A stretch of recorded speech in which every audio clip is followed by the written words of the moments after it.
안녕하세요. 마음이 홀가분해진 40대 여자입니다. 흔히 사람이 하는 행동을 동물에 비유하곤 하잖아요. 인간성이 바닥인 사람에겐 금수만도 못한 놈이라고 하고, 눈을 흘기는 사람에겐 가자미 눈 뜨지 말라고 하고, 풀만 먹는 사람에겐 토끼냐고 묻고, 또 미련하고 게으른 사람에겐 곰이라고 하기도 하죠.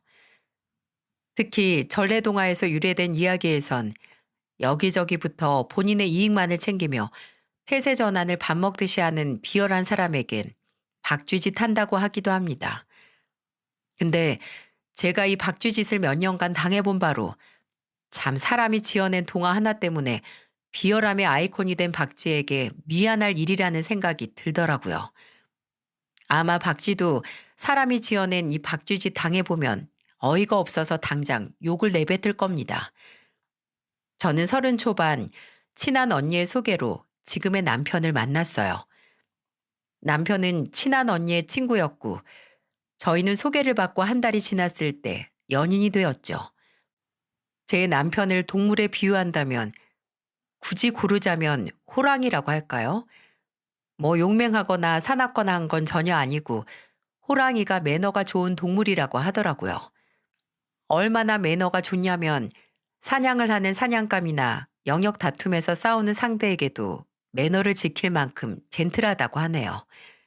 사실 생긴 것만 따지면 남편은 좀 거북이에 가까웠지만, 의식하지 않고 절로 나오는 매너 때문에 인성만큼은 호랑이였습니다. 한 번은 그 지독한 매너 때문에 고생을 했던 적이 있는데요. 왜 가끔씩 때 되면 막 당기는 음식이 있잖아요. 초여름에 갑자기 오딱이 생각이 나서 남편에게 오딱 먹으러 가자고 한 적이 있었어요. 오딱? 혜민이 너 안 그럴 것 같은데 은근히 입맛이 어르신 같다.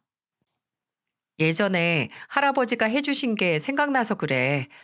마지막에 진한 국물에 찹쌀 넣고 죽 해 먹으면 얼마나 맛있는데. 아, 벌써 침 고여. 아이고, 그렇게나? 그래, 내일 먹으러 가자. 회사 동료 중에 맛집 빠삭하게 아는 친구 하나 있는데 그 친구한테 한번 물어볼게. 서울에 오딱 맛있게 하는 데 있냐고. 나는 서울 아니고 어디로라도 갈 수 있어. 아유, 알았어, 알았어. 그래서 남편이 알아낸 오딱 맛집에 가서 배 터지게 먹고 왔죠. 늘 그렇듯 남편은 본인 입에 들어가는 것보다 제 입에 들어가는 걸 신경 쓰는 사람이라서 고기든 뭐든 다 제 앞접시로 밀어줬지만 그날은 다른 날보다도 잘 안 먹는 것 같은 거예요. 근데 그게 다 이유가 있었습니다. 며칠 뒤에 남편 차 안에서 약 봉투를 발견했는데 그 봉투 안에 알러지 약이 있는 거예요. 인섭 씨, 알러지 있어? 무슨 알러지? 어? 아, 그거 요새 좀 도져서 먹었어. 별거 아니야. 왜? 뭔데? 나도 알아야 조심하지. 우리가 뭐 하루 이틀 붙어 있어? 뭔데 그래? 말해줘. 그때 주저하던 남편 입에서 나온 말을 듣고 뒤로 넘어가는 줄 알았습니다. 알고 보니 이 사람 옷 알러지가 있더라고요. 아니, 왜 말을 안 했어? 말했으면 오딱 먹으러 안 갔지. 아니, 가도 인섭 씨는 다른 거 먹으면 되잖아. 같이 먹어야 맛있지. 그리고 혜민이 네가 그렇게 좋아하는데 괜히 분위기 망치기 싫었어. 그게 어떻게 분위기를 망치는 거야. 둘 다 먹고 싶은 거 좋아하는 거 먹어야 좋은 거지. 아우, 내가 정말 못 살아. 걱정 마. 정말 심한 알러지는 아니야. 몸에 난 두드러기도 거의 가라앉았고. 아, 나는 내가 힘 바짝 주면 사랑의 힘으로 알러지 정도 이겨낼 수 있다고 생각했지. 말이나 못하면 나 생각해 주는 거 너무 잘 아는데 다음부턴 그렇게 중요한 문제는 그냥 나한테 말해. 알았지? 그냥 뭐든 제가 하고 싶고 먹고 싶다는 건 다 들어주고 싶고 같이 하고 싶었다는 남편. 어쩔 때는 이 사람의 마음을 저는 똑같이 돌려주지 못하는 것 같아 죄책감이 들 때도 있었어요. 또 남편은 원래 가방을 잘 안 들고 다니거든요. 남편이 영업직인데 일할 때마다 무거운 서류 가방을 늘 가지고 다녀서 주말에 만나는 날에는 절대 가방을 안 들고 오곤 했어요. 근데 어느 날부터 갑자기 만날 때마다 가방을 챙겨오는 게 아니겠어요? 문제는 그 가방 안에 든 물건들 중에 남편 물건이 없었다는 거예요. 제가 핸드크림이 필요하면 그 가방에서 핸드크림이 나오고, 휴지가 필요하면 휴지가 나오고, 심지어 머리를 묶고 싶어서 제 가방을 뒤졌는데 없어서 편의점에서라도 살까 했는데 남편이 본인 가방에서 머리끈을 꺼내는 겁니다. 알고 보니 그 가방은 저를 위해서 챙겨온 거였어요. 남편은 저와 연애를 하면서 종종 제가 필요한데 미처 챙기지 못한 물건이 있어서 제때 사용하지 못할 때가 있다고 느꼈고, 아무래도 두 사람이 챙기면 그런 경우가 줄어들지 않을까 해서 그때부터 가방을 가지고 다닌다는 거예요. 아무리 저하고 만나는 사람이지만 참 애쓴다는 생각이 들더라고요. 나쁜 의미가 아니라 정말 노력을 많이 하는 사람이었어요. 근데 어떻게 생각하면 그 노력이 마침내 결실을 맺을 수 있었네요. 저와 남편이 결혼을 할 수 있었으니까요. 저와 남편은 1년 9개월 연애하고 결혼을 했습니다. 남편은 제게 좋은 사람이듯 저희 가족에게도 좋은 사위, 좋은 매형이 됐죠. 그리고 저도 시댁에서 처음 생긴 든든한 맏며느리였고요. 물론 처음에는 말입니다. 시부모님께서는 아무래도 제가 장남이 결혼해서 생긴 맏며느리라서 굉장히 예뻐하셨어요. 남편에게는 동생이 둘 있었는데 그 당시에 둘 다 총각이었거든요. 시아버지께서는 남편에게 인섭이가 좋은 신부감 데리고 와서 나머지 동생들도 장가 잘 가겠다 라는 말씀을 하셨고, 시어머니께서도 더도 말고 덜도 말고 딱 우리 혜민이 같은 며느리들만 왔으면 좋겠어 라고 해주셨습니다. 아무래도 장남 맏며느리라는 생각에 부담이 좀 있어서 결혼하고 나서는 저도 그 기대에 부응하기 위해 시댁에도 자주 찾아갔고, 시부모님을 모시고 저희 부모님께서 운영하시는 펜션에도 자주 놀러 갔었어요. 제가 결혼했을 당시 시아버지께서는 은퇴하신 지 얼마 안 됐고, 시어머니께서도 딱히 경제 활동이 없으셔서 결혼할 때 저희 친정에서만 경제적인 도움을 받을 수 있었거든요. 아무래도 시아버지께서 은퇴하신 후에 바로 큰돈 쓰시기 부담스러우실 테니까 저도 남편도 감히 바라지도 않았어요. 근데 그게 시부모님 두 분 다 좀 신경이 쓰이셨나 봐요. 처음에는 둘 다 젊으니까 신혼집은 대출받아서 천천히 갚아나가면 되지 라고 말씀하시긴 했는데, 제가 시댁에 갈 때 종종 2, 30만 원씩 용돈을 드리거나 또 저희 부모님 펜션에 초대하면 시부모님께서는 굉장히 민망해 하셨죠. 결혼할 때 딱히 해준 게 없는데 받기만 한다는 기분이 드신 건지 그럴 때마다 제가 다 민망할 정도로 저를 추켜 세우셨어요. 우리 맏며느리가 뭐 배포가 크고 성실하다. 내 친구들 며느리들은 너처럼 안 이런다고 내가 복받았다. 이러시곤 했죠. 말하고 나니 참 아득하게도 옛날 일이네요. 이런 시절이 있었지라는 생각이 듭니다. 그리고 남편과 결혼하고 나서 막내 시동생이 결혼을 했어요. 막내 동서는 저처럼 중소기업에 다녔는데 당시 막내 시동생과 동서는 결혼 준비가 안 된 상태에서 급하게 결혼을 했었어요. 아이가 결혼 전에 일찍 생겼거든요. 또 남편에게 듣기로는 막내 동서도 친정이 형편이 넉넉지 않아서 결혼 준비할 때 좀 애를 먹고 있다고 하더군요. 쫓기는데 결혼 준비하는 게 안쓰러워서 그땐 막내 동서를 몇 번 본 건 아니지만 그래도 뭔가 도와주고 싶었고요.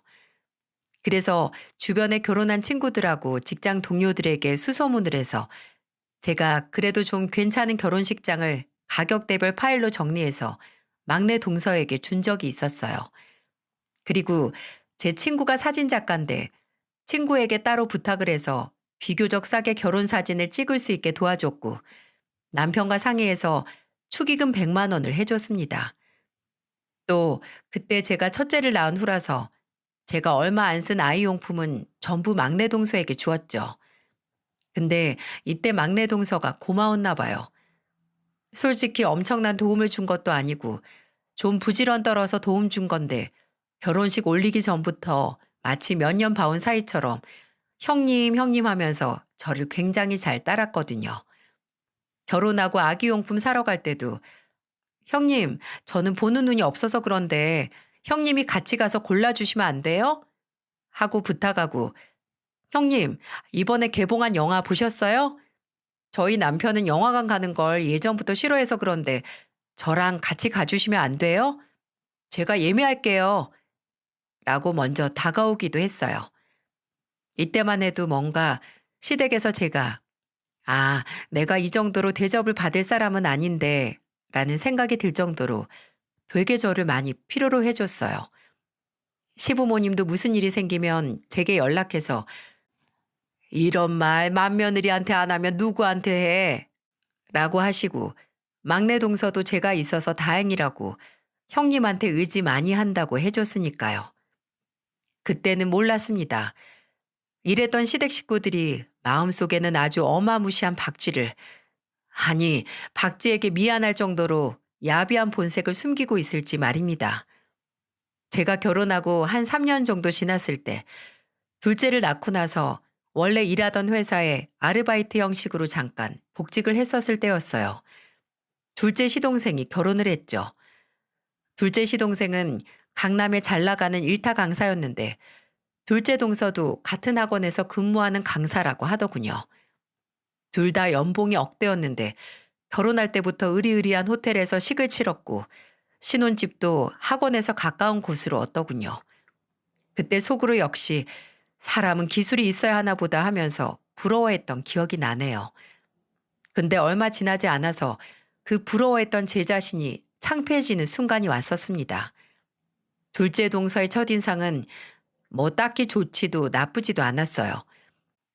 저와는 초반에 대화를 잘 안 했거든요. 제가 직접 겪어서 아는 것보다는 시어머니와 막내 동서가 제게 와서 둘째 동서 험담을 하는 걸로 먼저 알게 됐죠. 시어머니께서는 둘째 동서가 좀 대하기 어렵고 살갑지 않다고 하면서 제게 푸념을 하셨습니다. 아유, 목소리가 왜 그렇게 까랑까랑한지 조금만 같이 있으면 머리가 다 아프더라. 말하는 것도 좀 시건방지고, 아유, 아무튼 젊은 게 대화하기 너무 어려워. 어머님, 근데 목소리는 아무래도 학원 강사라서 클 수밖에 없을 거예요. 애들 가르칠 때 평소보다 또박또박하게 말해야 하고, 다 들리게 말해야 하니까 습관된 거겠죠. 또 막내 동서도 같은 며느리들끼리 친해지면 좋으니까 결혼식 전부터 먼저 연락을 했는데, 전부 답장도 안 하고, 며칠 지난 다음에야 문자 이제 봤다고 연락 온다고 어지간히 바쁜 척하고 사람 은근히 무시한다고 툴툴거렸죠. 형님, 저번에 둘째 형님이 저 다니는 회사 어디냐고 물어서 말해줬거든요. 근데 계속 그게 어디지? 뭐 하는 회사야? 규모는 커? 사원수는 얼마나 되는데? 그 정도면 회사가 아니라 그냥 사무실이네. 이러면서 저한테 동서 학생 때 공부 안 했구나 하면서 웃는 거예요. 아니, 사람이 아무리 돈 잘 벌고 커리어 좋다고 이렇게 사람을 무시해도 되는 거예요? 솔직히 너무 재수 없어요. 시댁에서 둘째 동서의 입지는 이랬습니다. 아무래도 둘째 동서가 콧대가 높고 그걸 감추려고 하지도 않아서 시부모님도 그렇고 막내 동서도 많이 거부감을 보였죠. 저야 제가 다가가도 오히려 멀어지는 사람에겐 더 이상 다가가지 않는 성격이라서 둘째 동서 딱히 문제는 없었고요. 근데 지금 와서 생각해 보면 시부모님께서는 둘째 시동생과 동서가 신혼여행에 다녀오고 나서 태도를 바꾸시기 시작했던 것 같아요. 둘째 동서가 신혼여행 다녀오면서 면세점에서 시어머니에겐 고가의 명품 가방하고 시아버지께는 시계를 사다 드렸거든요. 처음에는 뭐 이런 걸 다 사오냐, 우리가 이거 가지고 어디 갈 데가 있다고 하셨는데 시아버지께서는 집에서도 그 시계를 차고 계셨고 시어머니는 동네 마트에 갈 때도 그 가방을 꼭 들고 외출하셨습니다. 예, 내가 이번 모임에 이 가방 가지고 가니까 아줌마들이 어디서 샀냐고 가짜 아니냐고 막 묻는 거 있지? 무슨 소리냐고 우리 둘째 며느리가 사준 거라고 하면서 걔 직업이랑 연봉 말해주니까 다들 뒤집어지더라. 아유, 태연이 걔네 첫인상은 좀 쌀쌀 맞고 애가 오해할 만한 성격인데 어쩜 이리 통이 크니?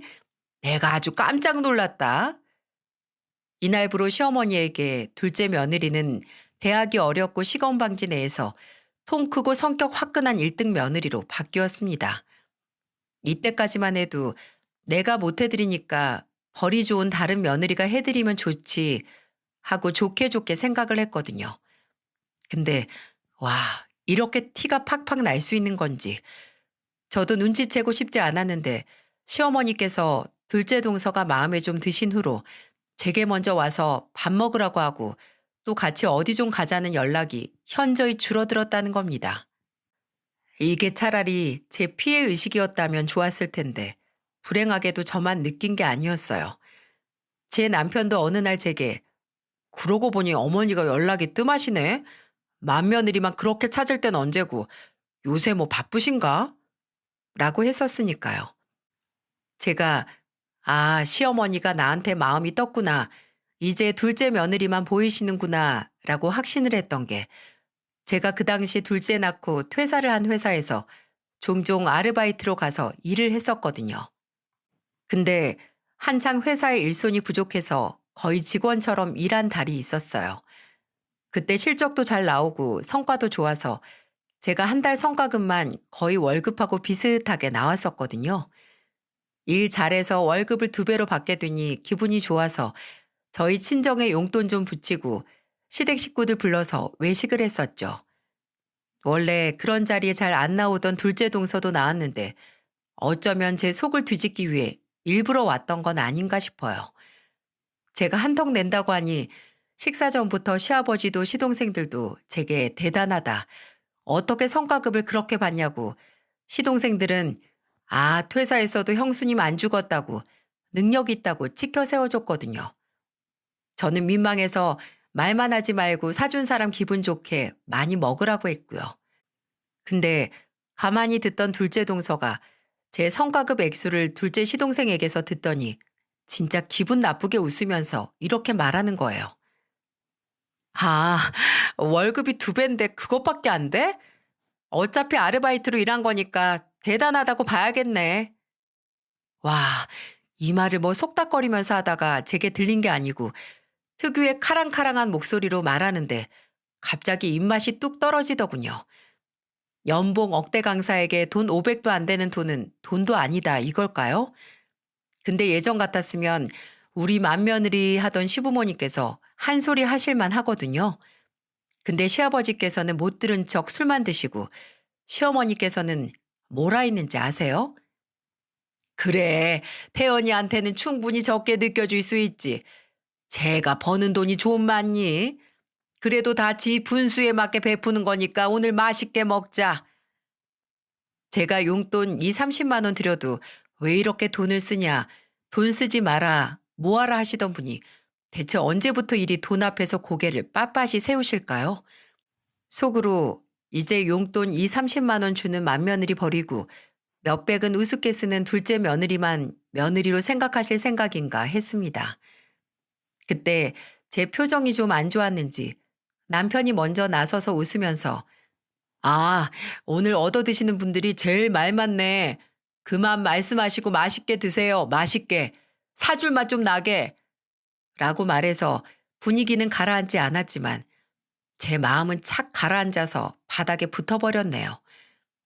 나중에 막내 동서가 따로 연락을 해서 둘째 형님은 원래 재수 없으니 그렇다 쳐도 어머님은 갑자기 왜 저러시냐고 명품 가방에 용돈 좀 받으시더니 거기 홀랑 넘어가신 거냐고 너무 속 보인다고 해줬는데 그 위로를 들어도 씁쓸한 속마음은 나아지지 않았어요.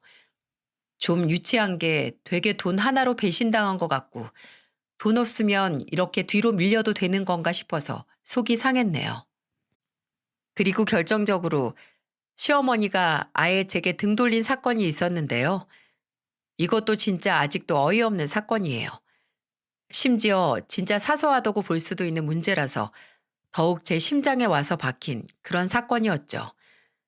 그날은 제가 밖에서 약속이 있었는데 첫째는 어린이집에 보낼 수 있었어도 둘째는 아직 못 갔었거든요. 근데 시어머니께서 봐주신다고 해서 오전에 시댁에 들러서 둘째 맡기고 저는 일보러 나갔어요. 근데 한 3시간도 안 지나서 시어머니께 연락이 오는 겁니다. 야, 나 급한 일 생겼으니까 너 당장 와서 세준이 좀 데려가라. 알았지? 다짜고짜 빨리 와서 제게 애를 데리고 가라는 시어머니. 다른 설명도 없고 딱 저 말만 하고 끊으셨어요. 저는 무슨 일이 났나 싶어서 급한 일도 다 못 보고 바로 시댁으로 뛰어갔고요. 근데 시댁에 도착하자마자 이미 나갈 준비를 마친 시어머니께서 저를 기다리고 계시더라고요. 왔니? 아유, 정말 빨리 좀 오지 왜 이리 굼떠? 저 어머님 연락받고 진짜 바로 온 거예요. 근데 무슨 일 있으세요? 급한 일이라는 게 뭐예요? 아니, 태연이한테 전화 왔는데 걔 오늘 아주 오랜만에 쉬는 날이라고 지 자주 가는 스파인지 피부 미용이라는 데 간다고 나도 생각 있으면 오라고 하더라고. 내가 이럴 때 아니면 언제 그런 호사를 누리겠니? 뭐라 설명을 해야 할지 힘이 다 빠졌어요. 저는 진짜 급했던 일도 못 보고 연락 받자마자 달려왔는데 알고 보니 돈 많은 둘째 며느리 따라 스파하러 간다고 와서 애 데려가라고 하시는 게 이걸 좋게 이해하고 넘어가야 하는 건지 아니면 좀 서운해도 되는지 싶더라고요. 제가 너무 허무해서 아유, 뭐예요, 어머님. 저 오늘 진짜 급한 일이었는데 라고 좀 서운한 티를 냈거든요. 근데 현관에서 신발을 신던 시어머니가 저를 매섭게 노려보시면서 그러시는 거예요. 너는 네 시애미가 돈 좀 버는 며느리 덕 보는 게 그렇게 안 이꼽니? 내가 뭐 이런 사치스러운 걸 해본 적이 없어서 궁금해서 이런다. 막말로 너나 민영이가 언제 나 이런 호강시켜 준 적 있니? 너네가 태연이보다 먼저 나 용돈도 팍팍 주고 스파니 백화점이니 자주 데려갔어 봐. 내가 이리 유난을 떠나. 참, 처음 피부 관리 좀 받으러 가는데 좋았던 기분 다 잡쳤잖아. 너 때문에. 꼭 그렇게 내가 죄책감 느끼게 하고 싶어? 어? 뭐라 말이 안 떨어졌습니다. 둘째 동서가 있기 전에 제가 시어머니와 고부로 꽤 잘 지냈던 시간은 다 뭔가 싶더라고요. 허무하고 진짜 돈 없으면 며느리도 아니구나. 내가 돈이 넘치는데도 안 해드리는 게 아닌데. 아니, 오히려 돈이 없어도 해드리고 싶은 건 해드리면서 살았는데 하는 생각에 울적해졌습니다. 이때부터 시어머니와 저는 급속도로 사이가 안 좋아졌어요. 아니, 일방적으로 제가 시어머니에게 배신 아닌 배신을 당한 거죠. 그때는 몰랐는데 지금 와서 생각해보면 뭔가 시어머니가 저를 볼 때마다 직접 말씀하신 것처럼 죄책감이 드셨나 하는 생각이 들더군요. 저를 보면 괜히 본인이 돈 많은 며느리에게 붙은 속물 시어머니라는 걸 인정해야 하니까 오히려 더 저를 보기 싫어하신 건 아닌가 싶네요. 그래도 이때까지는 막내 동서가 제 편을 들어줬거든요. 이런 일이 있었다고 하면 어머님 너무하신다. 둘째 형님이 돈으로 매수한 거다 하면서 저를 위로해 줬었죠. 근데 실제로 정말 돈으로 매수됐던 건 바로 막내 동서였네요. 시작은 정말 사소한 걸로 눈치를 채기 시작했어요. 원래 막내 동서는 저를 그냥 형님이라고 부르고 둘째 동서를 작은 형님이라고 불렀거든요. 근데 하루는 시댁에 다 같이 모였는데 거기서 막내 동서 목소리로 형님 하고 부르는 게 들려서 나 부르는가 보다 하고 나가서 왜? 하고 대답했어요. 근데 막내 동서가 좀 당황한 얼굴로 아, 큰형님이 아니라 작은 형님 부른 건데 하는 겁니다.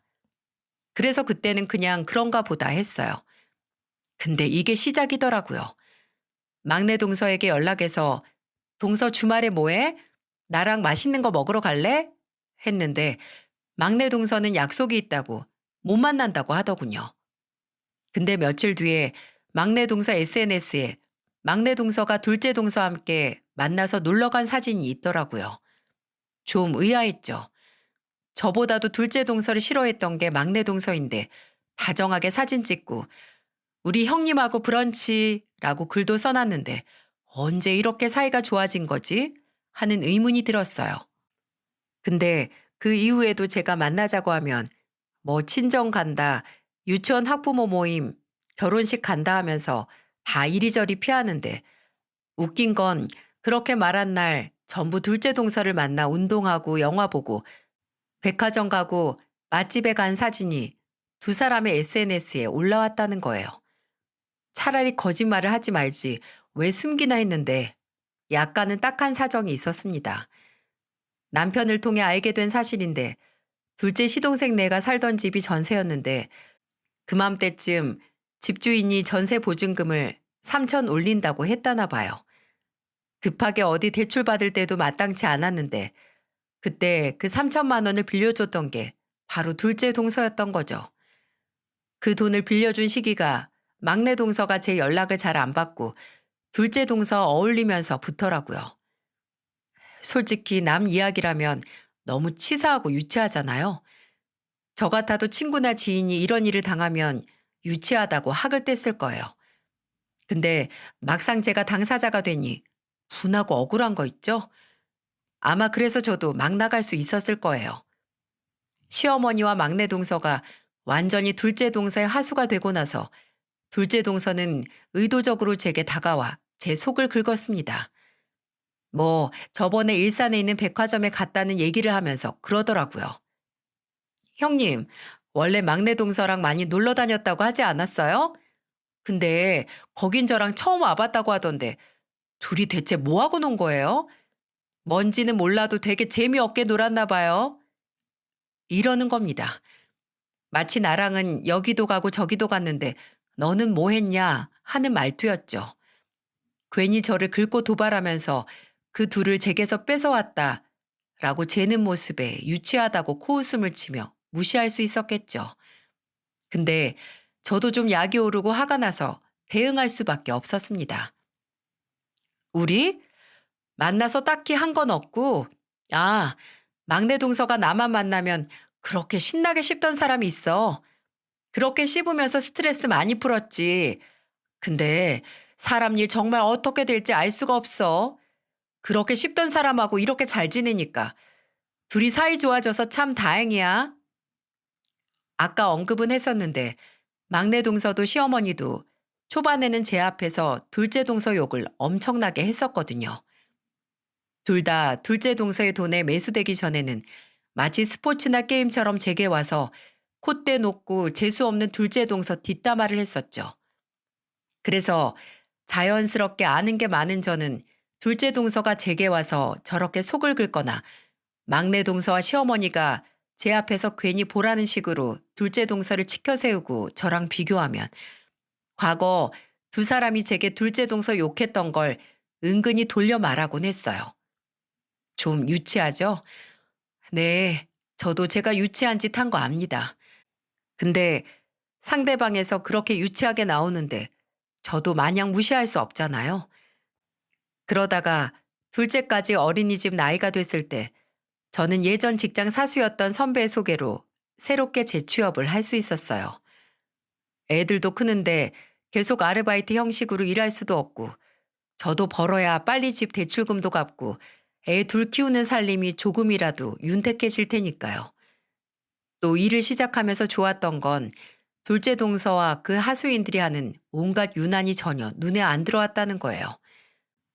예전에는 제게 언질 없이 셋이서 둘이서 놀러 가고 하면 괜히 기분이 나쁘고 상처를 받았는데 일을 하고 나서는 우선 제 일이 바쁘고 집중할 게 생기니까 신경도 안 쓰이고 의연해졌습니다. 둘째 동서가 제게 형님, 일 시작하셨다면서요. 열심히 사시네요. 그래도 용돈 벌이는 되겠어요? 라고 말하면서 일에서 애 많이 낳는 게 안 좋다고 다 형편에 맞게 낳아야 한다고 요새는 애 둘도 잘 안 낳더라 하는 거예요. 근데 원래 같으면 거기서 욱해야 하는데 오히려 웃음이 나면서 둘째 동서에게 동서도 키우는 자식 둘이잖아 라고 했어요. 둘째 동서가 무슨 소리냐고 내가 무슨 애가 있냐 해서 저는 웃으면서 말했어요.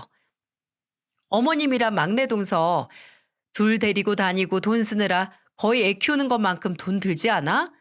동서 돈 많이 벌어야지. 그 두 명 동서 돈 없어지면 언제 떠날지 몰라. 그렇게 다시 돈벌이를 하면서 심적인 여유가 생긴 것 같았어요. 왜 사람이 조금이라도 사회생활 해야 하는지 절로 실감이 됐습니다.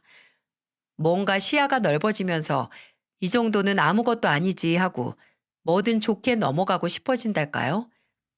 근데 그런 긍정적인 영향도 쓸모 없어진 사건이 터졌습니다.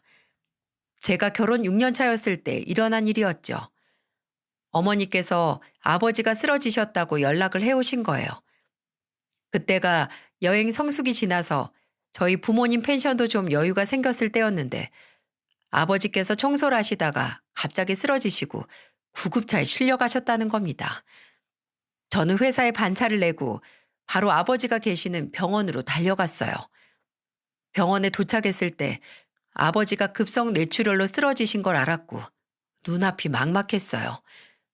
정말 천만다행으로 병원에서 제때 조치를 받으신 아버지께서는 금방 정신을 차리긴 하셨는데 아직 몸도 움직이지 못하셨고 말도 못하셨어요. 눈을 뜨시긴 했는데 의사소통이 잘 안 됐었죠. 어머니께서는 아버지가 병원에 입원해 계실 동안 간병을 하신다 하셨는데 저희 어머니가 키가 되게 작으세요. 몸집도 작고 키가 153 정도 되셨죠. 근데 아버지는 키가 178 정도 되시는데 혼자 아버지를 간병하시는 게 쉽지 않은 일이잖아요. 그리고 성수기가 지났어도 펜션에 이미 예약이 잡힌 손님도 있었고요. 저는 지방 제철소에서 일하는 동생과 상의해서 둘이서 돌아가면서 아버지 간병이랑 어머니 펜션 일을 돕거나 간병인을 부를 생각을 했는데 그때 자신이 아버지를 돌보겠다고 자처한 게 바로 제 남편이었어요. 안 그래도 요즘 일이 없어서 눈치 보였는데 장인어른 돌봐드리면 나도 괜히 눈치 안 보고 좋지. 일 안 하고 무능한 남편 될 뻔했는데 장인어른 돌봐드리는 헌신적인 남편 되겠네? 남편은 영업직이라 아무래도 저보다 일하는 시간이 유동적이었어요. 건 바이 건이라고 일이 없는 시기에는 그만큼 일하는 시간이 줄어들었죠. 남편은 그 당시 일이 별로 없으니 스케줄 조절해서 자신이 평일에 장인어른에게 가 있을 테니 나머지 시간만 저랑 제 동생이 상의해서 교대해 달라고 하더라고요. 솔직히 아무리 제 남편이라고 해도 사위가 장인어른에게 붙어서 간병을 하는 게 쉽지 않은 일이잖아요. 그런데도 남편은 따뜻한 물에 적신수건으로 알아서 저희 아버지 몸을 닦아드리고 재활하는 시간에도 같이 가서 도우면서 저희 아버지를 보살펴 줬습니다. 제가 한 번은 저녁에 아버지 병원에 갔다가 아버지 침대 옆 간병인 침대에 새우처럼 구부려서 자는 남편을 보고 울었네요. 너무 고맙고 미안해서요. 그랬더니 인기척에 깬 남편이 저를 가만히 안아주면서 울지 말라고 당신 키워준 부모님이면 당연히 내 부모님인데 왜 그렇게 미안해 하냐고 했죠. 남편이 그렇게 극진히 아버지를 돌본 영향인지 아버지는 한 달 좀 넘어서 퇴원을 하실 수 있었고 집으로 돌아오셨어요. 물론 재활 치료는 더 받아야 했지만 담당 의사 선생님도 호전이 생각보다 빠르게 됐다고 하셨죠. 아버지가 그렇게 편찮으시고 나서 아무래도 생각이 많아지더라고요. 언제든 제 곁에 계실 거라 생각했던 부모님께서 이렇게 세상을 떠나실 수도 있겠다. 정말 계실 때 잘해야겠다는 생각도 들었고 남편이 마치 본인 일처럼 나서주는 걸 보니 저도 괜히 유치한 감정으로 적대시하지 말고 남편의 부모님, 그러니까 제 시부모님께 잘해야겠다는 생각도 들었죠. 물론 시부모님이 둘째 동서를 예뻐하시느라 저는 나 몰라라 하고 찾아가도 있는 둥 마는 둥 무시하시지만 그래도 제 남편의 부모님이고 또 어쨌든 저희보다 세상을 빨리 떠나실 테니 그 전에 후회하기 전에 좀 잘해야겠다 싶었어요. 그래서 큰 결심을 했습니다. 남편에게 곧 만기될 적금을 깨자고 말했죠. 여보, 우리 그 돈으로 아버님하고 어머님 모시고 해외여행이나 갈까? 이제 규제도 풀리고 어디든 갈 수 있잖아. 해외여행? 갑자기? 뭐 가면야 좋지만 우리 부모님만 모시고? 당신 우리 부모님 특히 어머니랑 요새 좀 불편하잖아. 우리 엄마가 좀 잘못한 것도 있고. 그건 그거고 그냥 이번에 우리 아버지 쓰러지시고 나서 당신이 사위 노릇 너무 잘해줘서 나도 뭔가 보답하고 싶어서 나도 며느리 노릇 좀 해야지. 그리고 아직 아버지 몸도 완전히 회복된 게 아닌데 해외여행은 아무래도 무리니까 나중에 또 돈 모아서 그때 모시고 가고 이번에는 아버님, 어머니 먼저 모시고 갔다 오자. 이런 건 생각났을 때 안 하면 계속 미루게 되잖아. 남편은 시어머니와 사이도 안 좋은 제가 먼저 그렇게 이야기하니 놀라기도 하고 또 고마워하더군요.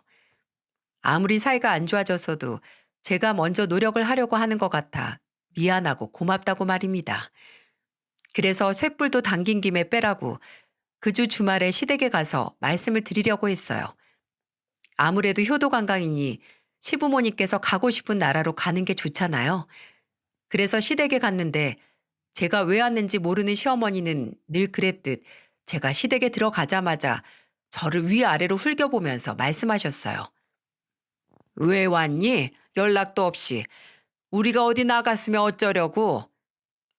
세상 못마땅하게 저를 보는 얼굴에 한 10% 정도 여행 이야기를 물으고 싶었어요. 그래도 좋은 마음으로 왔으니 저도 남편도 욱하지 않으려 노력을 했습니다. 어머니, 저희 보자마자 그 말밖에 안 나오세요? 저도 이 사람도 오랜만에 온 건데. 누가 오랬니? 어제 왔든 100년 만에 왔든 무슨 상관이야? 어머님, 저희 오늘 아무 용건 없이 온 게 아니고 어머님, 아버님한테 말씀드릴 게 있어서 왔어요. 어머님 혹시 해외여행 가고 싶은데 없으세요? 저랑 이랑 애들이랑 이렇게 다 같이 가려고 하는데 아무래도 어머님, 아버님께서 가고 싶은 대로 가는 게 좋을 것 같아서요. 요새 TV에도 연예인들 해외로 나가서 뭐 하는 거 많이 나오잖아요. 그런 거 보면서 아, 저기 가고 싶다 한 곳 없으세요? 저하고 남편은 신나게 시부모님 앞에서 저희가 일단 생각했던 나라를 설명하고 일정은 나라별로 이렇게 짜면 좋겠고 또 각 나라 음식이라든지 문화 같은 것까지 세세하게 설명을 했습니다. 그렇게 한참을 설명했는데 시아버지께서 이런 말을 하시더라고요. 근데 뭐 해외여행은 둘째네랑도 갈 수 있지? 아유, 걔네랑 가면 더 편하게 가지. 저기 뭐냐. 비행기도 그냥 일반석 타는 거 둘째네랑 가면 1등석 탈 거고 가서도 어디 외지고 더러운 숙소가 아니라 호텔에서 잘 수 있을 텐데 뭐하러. 야, 너네 말은 잘 알겠는데 그냥 니들끼리 가라. 우리는 가고 싶은 데 있으면 둘째네랑 갈 거니까. 김이 팍 샌다는 게 바로 이런 느낌이구나 했죠. 아무리 제가 좋은 마음을 가지고 관계를 개선하고 또 잘 지내보려고 하면 뭐 하나요? 이렇게 꼬아서 생각하고 꼬아서 대답하고 사람을 개무시하는데 그때는 남편도 화가 났는지 좀 정색을 하고 말하더군요. 엄마 진짜 왜 이러세요? 이 사람이 어머니랑 아버지 좀 좋은 구경 시켜드리고 좋은 경험 해드리고 싶다고 적금 깨서 결심했는데 또 그놈의 돈만 따져서 사람 마음을 그렇게 짓밟으셔야 하냐고요. 참, 알아서 가겠다고 해도 왜 열을 내니? 그냥 니들끼리 가라고. 한 푼 두 푼 어렵다는 애들이 무슨 해외여행식이나. 그리고 얘 혜민이 너 말해봐라. 솔직히 너도 나랑 가기 싫잖니? 그 해외여행 가면 며칠 내내 나랑 붙어 생활할 텐데 너는 그게 편할 것 같니? 아유, 나는 싫다. 너만 보면 솔직히 속이 답답해. 너도 나 마음에 안 들잖아. 그러니까 나도 속 편하게 작은 며느리하고 갈 테니까 괜히 애쓸 거 없다는 소리야. 왜 이제 와서 시키지도 않은 일을 해? 참나. 그 말을 듣는데 기분이 나쁘고 막 속이 뒤집히기보다는 속이 다 시원했어요. 맞지. 내가 왜 굳이 시키지도 않은 짓을 했을까? 돈 보고 며느리 취급도 안 하는 시부모님에게 왜 홀로 효도를 자처했을까? 내가 밀어냈다는 깨달음을 얻었습니다. 그래서 거기서 굳이 더 반박을 하거나 열내기보다는 고개를 끄덕거리고 후련한 마음으로 말했어요. 그쵸. 여기서도 불편한 사람들끼리 굳이 외국 나가서 더 고생할 필요 없죠. 맞는 말이에요. 어머님, 동서랑 잘 지내세요. 맏며느리는 꺼져 드릴게요. 그렇게 말하고 남편과 나와 집으로 갔습니다. 남편은 제 앞에서 얼굴도 못 들었어요. 제가 먼저 나서줬는데 자기 부모님이 너무 무례하게 굴었다고, 미안하다고, 너무 창피하다고 했죠. 근데 저는 차라리 이게 잘 됐다고 생각을 했어요. 그전에는 그래도 조금 불편한 마음이 있었는데 다 까놓고 제 면전에서 너는 필요 없다. 너도 나 신경 꺼라 해주시니 저도 마음 놓고 신경 끌 수 있게 됐으니까요. 남편에게 너무 걱정 마라. 나 생각보다 상처 안 받았다고 적금 깬 거로 우리끼리 좋은 거 하자고 말했습니다.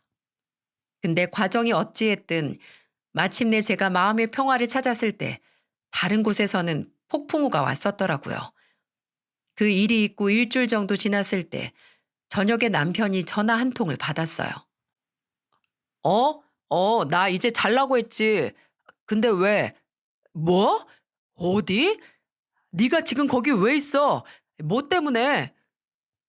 남편이 당황한 건 바로 그 전화가 둘째 시동생이 무려 경찰서에서 건 전화였기 때문이었습니다. 일단 와달라고 하는 시동생의 말을 듣고 남편은 그 밤에 부랴부랴 차를 끌고 경찰서에 갔는데 영문을 모르는 저는 집에서 잠도 못 자고 걱정을 했죠. 새벽에야 남편이 돌아왔는데 약간 넋이 나간 표정으로 설명을 해주더군요. 이누 이 자식 사고 쳤네. 뭔데 그래? 제대로 말 좀 해봐. 둘째 서방님이 피해를 당한 거야? 아니면 피해를 입힌 거야? 아니, 이게 참, 둘 다야, 둘 다. 둘째 시동생이 피해자이자 가해자라고 하는 남편. 처음에는 대체 뭔 소린지 영문을 몰랐는데 설명을 다 듣고 나 보니 그 말이 딱이더라고요. 둘째 시동생이 경찰서에 가게 된 건 무려 폭행 신고 때문이었고 둘째 시동생이 폭행한 건 바로 둘째 동서와 동서의 내연남이었어요. 맞아요. 둘째 동서가 바람이 난 거죠. 둘째 시동생은 며칠 전부터 밤마다 약속이 있다고 하고 술 먹고 들어오고 휴대폰을 숨어서 확인하는 둘째 동서를 의심했다고 해요.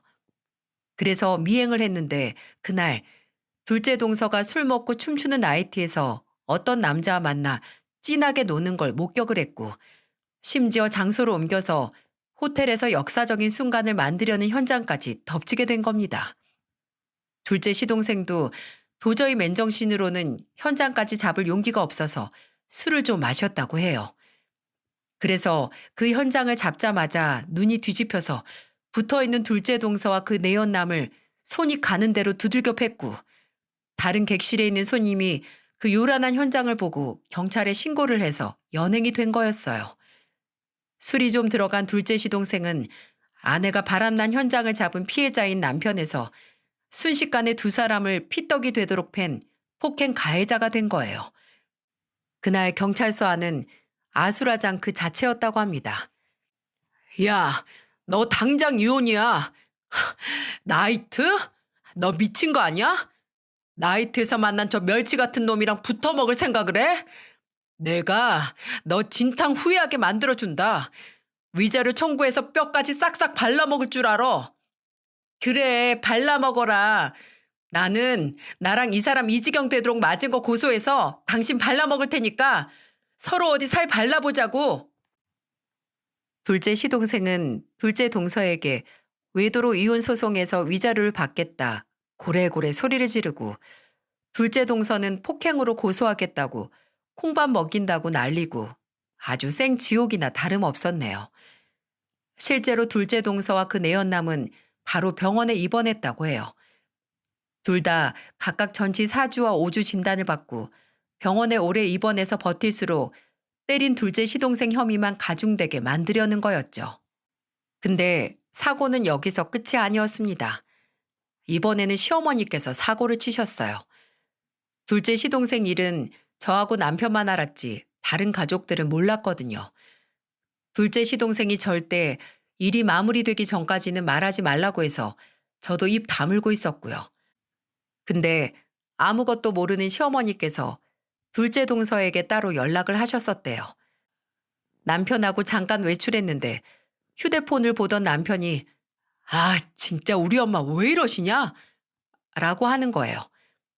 알고 봤더니 둘째 시동생을 고소하기 위해 병원에 입원해 있는 둘째 동서에게 시어머니가 전화를 해서 이렇게 말했답니다.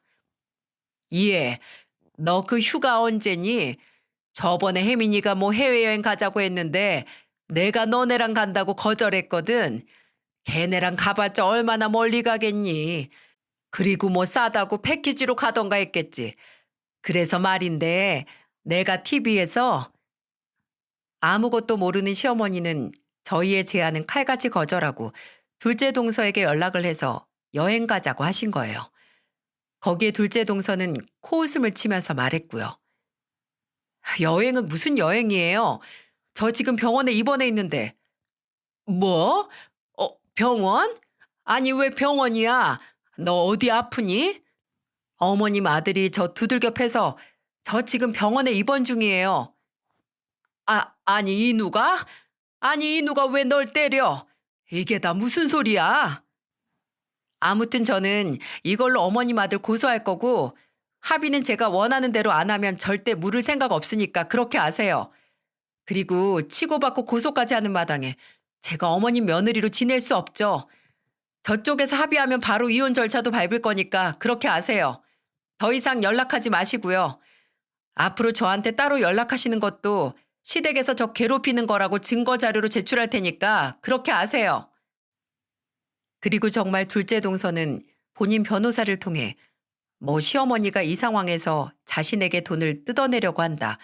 해외여행한다고 돈을 갈취하려 한다고 말을 꼬았다고 해요. 그러니 둘째 시동생에게 일 크게 만들지 말고 본인도 폭행 고소 취하할 테니까 당신도 그냥 합의 이혼으로 만족하라고 했다네요. 참 보통 흙탕물 싸움이 아니었습니다. 그리고 급작스럽게 둘째 시동생의 이혼 사실을 알게 된 시부모님은 바로 뒤집어지셨고요. 처음에는 왜 이혼이냐, 뭐 태연이 같은 애가 어디 있냐고 하시더니 둘째 동서의 바람 사실을 알고 길이길이 날뛰셨습니다. 그년 입원한 병실 가서 머리를 다 밀어놓을 거라고 난동을 부리셨어요. 끝내 둘째 시동생과 동서는 합의 이혼으로 마무리가 됐습니다. 재판까지 갈 생각을 했는데 스트레스 때문인지 둘째 시동생 위에 구멍이 나서 도저히 그 온갖 소송을 버틸 상황이 아니었거든요. 또 둘이 함께 일하는 학원에서는 둘 중 하나가 그만둬야 한다고 나왔고 끝내 둘째 동서가 그만두는 걸로 의견을 맞춰서 합의를 했어요. 둘째 시동생은 그나마 학원 자리를 지켜서 다행이라고 했지만 제가 생각하기에 어차피 둘째 동서가 남았더라도 바람난 소문이 퍼져서 얼마 일하지 못했을 거예요. 실제로도 학원 내 여론이 폭행을 저질렀긴 했지만 바람 사실도 알려져서 모두 둘째 시동생을 좀 이해하는 사람들이 많았거든요. 둘째 동서, 아니 이제는 남이 된 그 건방진 여자는 그 후로 연락이 완전히 끊겨서 어디서 뭘 하는지 알지도 못합니다. 둘째 시동생의 친구들과 학원 학생들이 그 여자 SNS에 온갖 악플을 달아서 SNS까지 다 없어졌거든요. 뭐 그 정도 멘탈을 가지고 있는 사람이라면 어딜 가서든 남들에게 상처 주고 갑질하고 떵떵거리면서 이기적으로 잘 살 테죠. 부디 뒤로 넘어져도 코가 부러지는 앞날만 있길 바랍니다. 그리고 그렇게 총애하던 둘째 며느리를 잃은 시어머니는 여러분이 들으면 정말 열받아 하실 거예요. 바로 제게 먼저 전화를 하시기 시작했거든요. 심지어 전화해서 "예, 우리 여행 말인데 저번에 니들이 말한 데가 좋은 것 같다." 라고 갑자기 안 간다고 아주 못을 박았던 여행 이야기를 다시 꺼내시는 거예요. "여행이요? 무슨 여행이요?" "저번에 왜 우리랑 같이 간다고 한 해외여행. 안 그래도 지금 집안 분위기 우울한데 지금 가면 딱 좋을 것 같아서." "아, 그거요?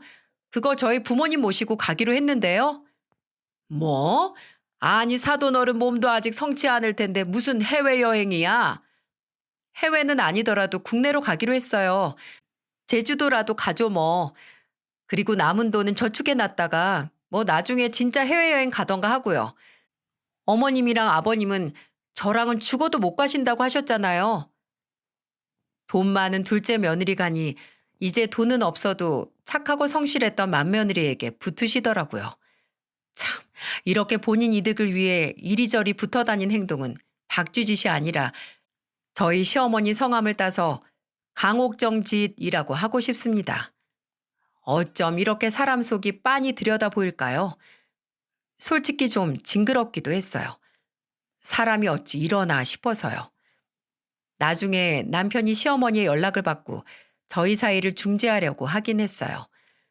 서로 서운하고 기분 나쁘고 미안한 점을 털어놓자고 했는데 남편도 그때 여행을 거절당했을 때 속이 많이 상한 건지 저보다도 남편이 시부모님에게 쏟아내는 게 많더라고요. 돈만 많으면 자식이고 며느리냐고, 우리가 어머니 아버지께 뭐 그렇게 못한 게 있냐고, 다 형편대로 효도하는 건데 너무 서운하고 억울하다고 한바탕 속을 드러내는 것처럼 말했죠. 솔직히 저도 남편도 그날 속 이야기를 하고 나서 이미 상처받은 감정이 나은 건 아니었어요. 아직도 시부모님이 야속하고 돈 없어서 당한 냉대가 억울하고 그래요. 근데 둘 다 굳이 표는 안 내고 있어요. 그냥 돈이 죄인이다, 돈이 죄인이야 라고 생각하고 있죠. 그리고 막내 동서는 이것도 참 우스운데 둘째 동서가 이혼 후에 막내 동서에게 이제 가족도 아니니까 전세 보증금으로 빌려갔던 3천만 원 남은 원금 당장 갚으라고 독촉을 했다나 봐요. 제게 와서 울면서 어쩜 그러냐 징징거리는데 뭐 어쩌겠어요? 빌려간 돈은 당연히 갚아야죠. 저는 막내 동서에게 그동안 둘째 동서 덕분에 좋은 데 가고 좋은 거 먹으면서 호강했잖아. 그러면 그동안 이자 안 받는 거 고맙게 여기고 얼른 갚아. 좋을 때만 형님인가? 그건 아니지. 안 그래? 라고 말했죠. 그때 막내 동서의 표정은 마치 나라를 잃은 것 같았어요. 저는 이미 당한 게 있어서 막내 동서의 그 줏대 없는 험담에 휩쓸릴 생각이 전혀 없었거든요. 아직도 돈이 뭔지, 돈이면 정말 가족도 없고 사람의 호의나 마음도 살 수 있는 건가 보다 하는 생각이 들어요. 자본주의 사회에서 어쩌면 당연하고 씁쓸한 진실이라고 생각할 수 있지만 그래도 돈 같은 물질적인 것보다는 인심이나 사람의 진심이 통하는 사회가 됐으면 해요. 돈으로도 절대 살 수 없는 게 이 세상에 많아졌으면 합니다. 그게 바로 제가 저희 아이들에게 물려주고 싶은 사회거든요. 제 사연을 들어주셔서 감사합니다. 아마 제 이야기를 많은 분들에게 전하는 이 멋진 경험도 돈으로 살 수 없을 거예요. 모두 건강하시고 늘 좋은 일만 있길 바랄게요.